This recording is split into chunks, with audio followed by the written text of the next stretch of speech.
Bismillahirrahmanirrahim. Assalamualaikum warahmatullahi wabarakatuh. Kita pada hari ini belajar bahasa Banjar ya.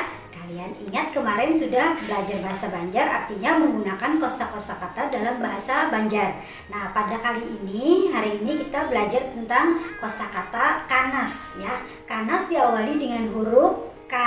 Dalam bahasa Indonesia, kanas artinya nanas ya. Nanas itu berasal dari kabun. Kabun artinya dalam bahasa Indonesia adalah kebun ya, mirip-mirip saja antara kebun dan kabun. Nah, kemudian kalau kanas itu dia bentuknya agak seperti bundar, agak lonjong dan daunnya agak panjang ya. Di daunnya juga ada duri-durinya. Nah, buahnya terasa manis ya. Kalian suka ya buah nanas?